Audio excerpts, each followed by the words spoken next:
By the way, in case you're worried about the hopelessness of the United Nations and the International Atomic Energy Agency or NATO and other alliances when it comes to dealing with these issues in the Middle East, rest assured there's a new governing body eager to exert its influence. The Northern Beaches Council in Sydney last night considered a motion put up by a 21-year-old Greens councillor. So this council for Sydney's idyllic beachside suburbs heard the usual slurs against Israel, the hateful lies about genocide and war crimes and all the other Hamas propaganda repeated by the UN, Amnesty and the media. And why?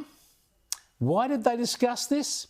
Well, here's the councillor explaining.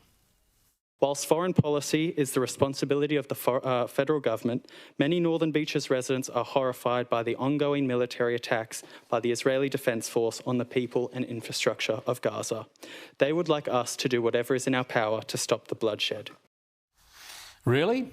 People on the Northern Beaches want their local council to do all it can to solve the Middle East crisis, to deliver world peace. I'll tell you what they're more likely to want.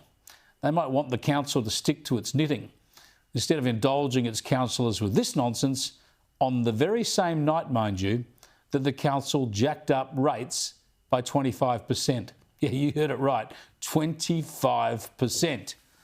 No wonder ratepayers weren't so keen on the tilt at Israel and the promise of world peace. Greens councillor Ethan Henjack has moved a motion about Israel and Hamas. How is this a local issue? How is it a local issue that affects the people of the Northern Beaches? It doesn't. Councillor Henjack's motion shows a complete disregard for his role as councillor to manage the roads, the bins and the public service of ratepayers.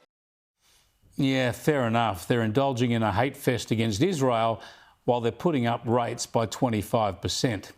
By the way, if you go to the council website, you'll see a heap of highly paid jobs are on offer. 240 grand a year for a financial officer, 150 grand for a beach safety manager, I've got my eye on that one, and 100 grand for a tree assessor.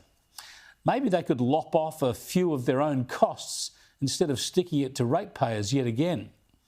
Now, as it happens, the Middle East motion didn't pass. So I guess they won't need a job advertisement for a manager of international relations or a Middle East peace negotiator.